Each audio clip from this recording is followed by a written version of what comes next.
Guys, आप सभी को नमस्कार। प्रेम सिंह सजौरा अल्फा 12 चैनल में आप सभी का स्वागत करते हैं और आप सब लोग अच्छे होंगे उम्मीद करते हैं।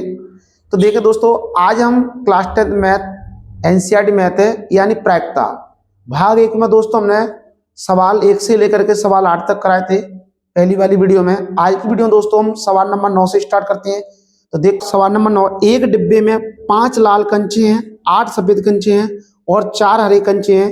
इस डिब्बे में से एक कंचा यादृच्छिक निकाला जाता है। इसकी प्रायिकता क्या है कि निकाला गया कंचा लाल हो, नंबर 2 सफेद हो, नंबर 3 हरा नहीं हो।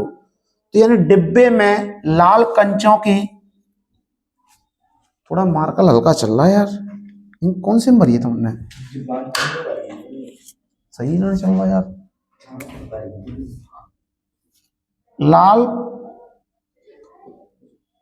कंचों की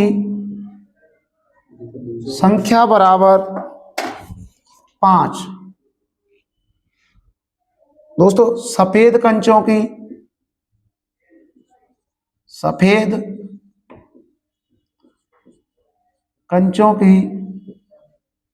संख्या बराबर 8। हरे कंचों की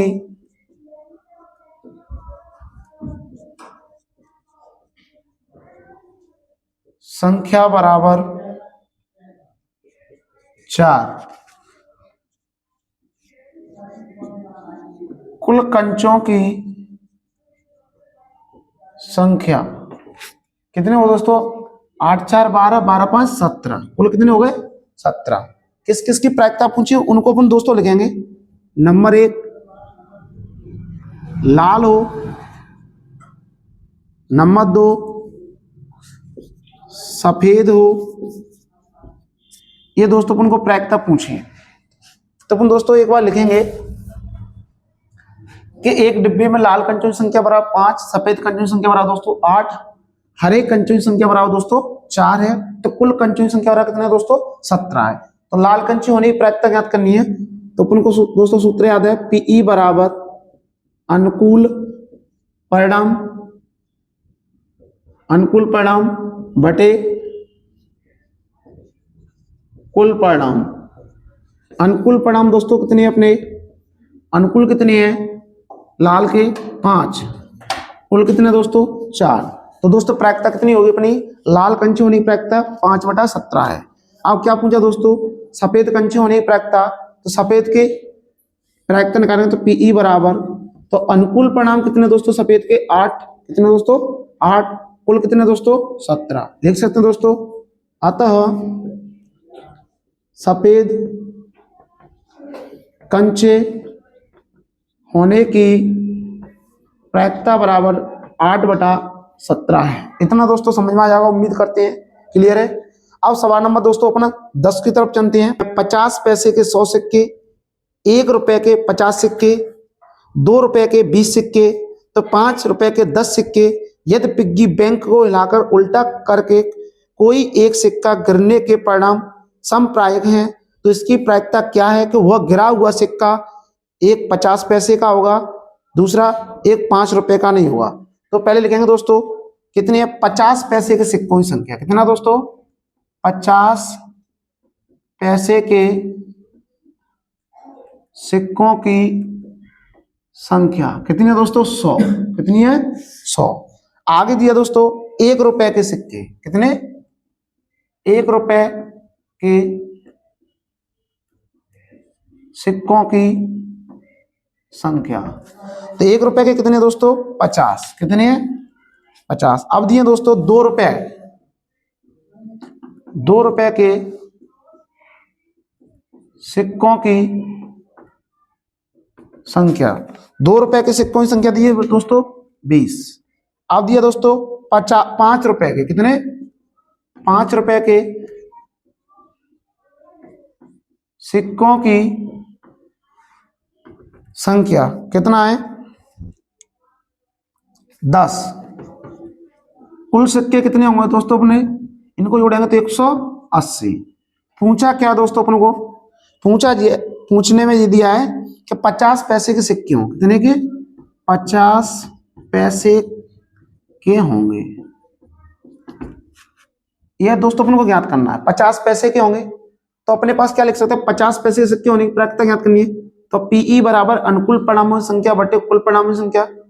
अब दोस्तों अपने अनुकूल परिणाम कितनी है, अनुकूल कितने, 50 पैसे कितने है दोस्तों, 100। कुल कितने दोस्तों, 180। जीरो तो जीरो कैंसिल। अब क्या लिख सकते हैं दोस्तों, पीई बराबर 10/18। और भी कट रही है आगे तो काट सकते हैं, नहीं तो यहीं तक छोड़ सकते हैं। इसको काट दो, 2 पंजे 10, 2 नाम 18। तो टोटल प्रायिकता कितनी निकली दोस्तों, 5/9। तो लिख सकते हैं दोस्तों अपन, अतः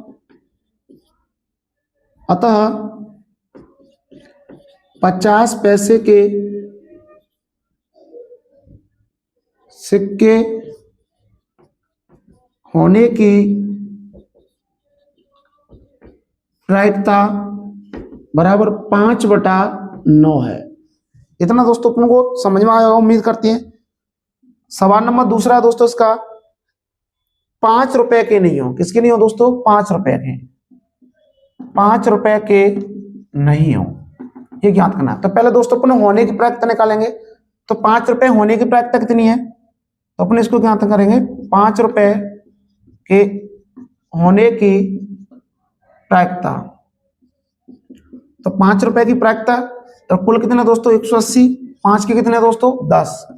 इससे कैंसिल कर देंगे, कितना आ गया, टीई बराबर 1/18। अब लिख सकते हैं दोस्तों 5 रुपए की नहीं होने की प्रायिकता। तो अपन दोस्तों होने की ना होने की एक बार लिख सकते हैं, पीई प्लस टीई डैश बराबर 1। मतलब दोस्तों 5 रुपए के नहीं होने की प्रायिकता को हम पीई डैश से ज्ञात दर्शा सकते हैं। इसको पीई बराबर, तो लिख देंगे दोस्तों यहाँ पे पीई का मान कितना है, 1/18 प्लस पीई डैश का मान ज्ञात करना है बराबर 1। अब कितना होगा दोस्तों, पीई डैश बराबर 1 प्लस के उधर ले गए माइनस के 1/18। इसके बटे में कुछ नहीं है, क्या लिख दिया, 1 का 18 कैल्सियम ले 18, 18 कम 18, 1 कम 1, टोटल कितना आ गया दोस्तों, 17/18।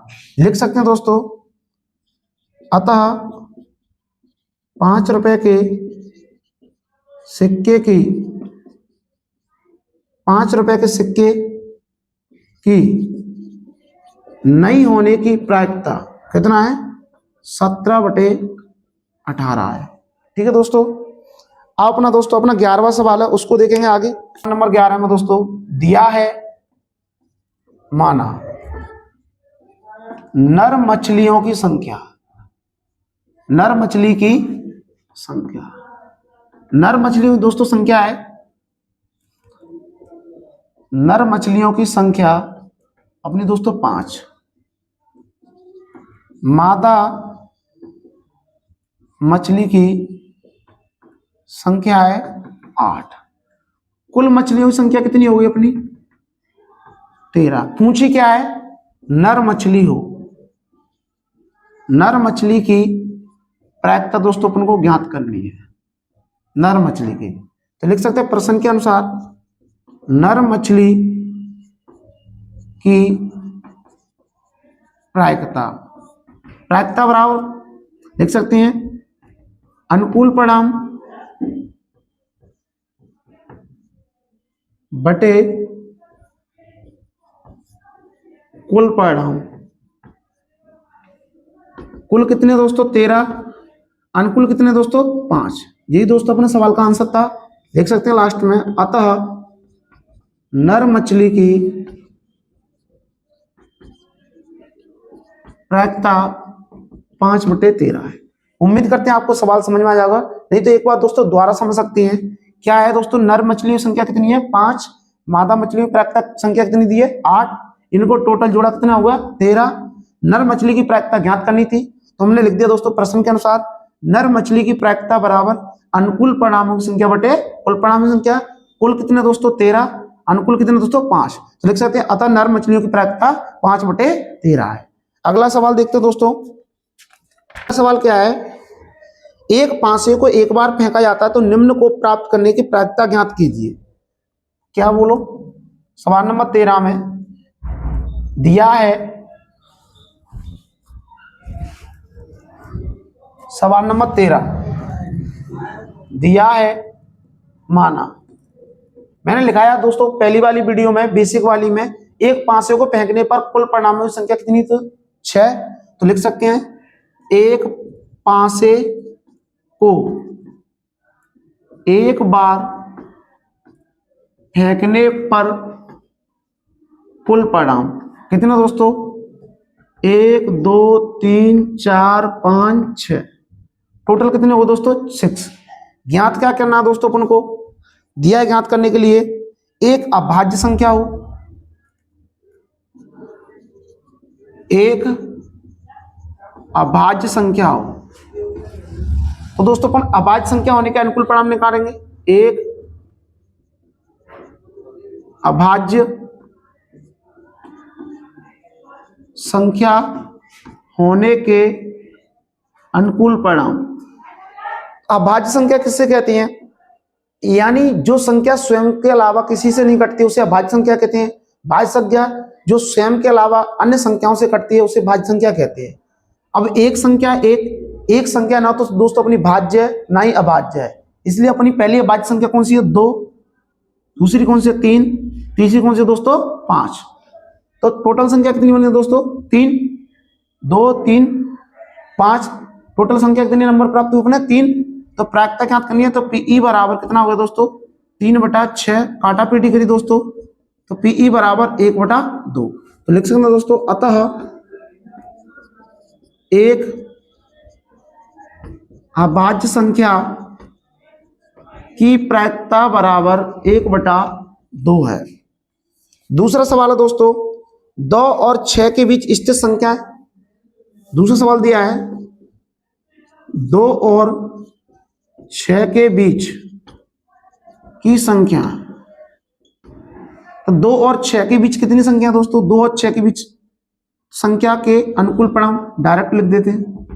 2 और 6 3 4 5, 3 4 5 कितने दोस्तों? 3 4 5 कितने नंबर होगा? 3। तो प्रायिकता बराबर दोस्तों क्या लिख दिया? पीई बराबर 3/6, काटा पीटी की 1/2। तो लिख सकते हैं दोस्तों पीई बराबर 1/2। तो इसकी भी प्रायिकता कितनी हुई? लिख सकते हैं अतः 2 और 6 के बीच संख्या की प्रायिकता बराबर भी कितनी है दोस्तों? 1/2 है। तो इसी प्रकार दोस्तों अपन अगला सवाल पूछा है उसको भी लिख सकते हैं। पूछा है एक विषम संख्या हो, कितनी? एक विषम संख्या हो। तो विषम संख्या होने के पहले दोस्तों अनुकूल परिणाम निकालेंगे। तो विषम संख्या कितनी है? 1 3 5, कुल नंबर कितने प्राप्त हुए अपने? 3। ये दोस्तों अपना तीसरा वाला सवाल है यहां से। तो प्रायिकता बराबर पूछा तो पीई बराबर 3/6, काटा पीटी की 1/2। तो पीई बराबर कितना होगा दोस्तों? 1/2। ठीक है, तो लिख सकते हैं अतः एक विषम संख्या की प्रायिकता 1/2 है। तो आज की वीडियो में दोस्तों अपन ने इतने सवालों के साथ वीडियो को लास्ट करते हैं। तब तक के लिए दोस्तों आप स्वस्थ रहें, अच्छे रहें। उम्मीद करते हैं आपको सवाल समझ में आए होंगे। अगर कहीं समझ में नहीं आते दोस्तों तो एक बार वीडियो में कमेंट अवश्य करें, हम आपके कमेंट का जवाब जरूर देंगे। थैंक यू दोस्तों।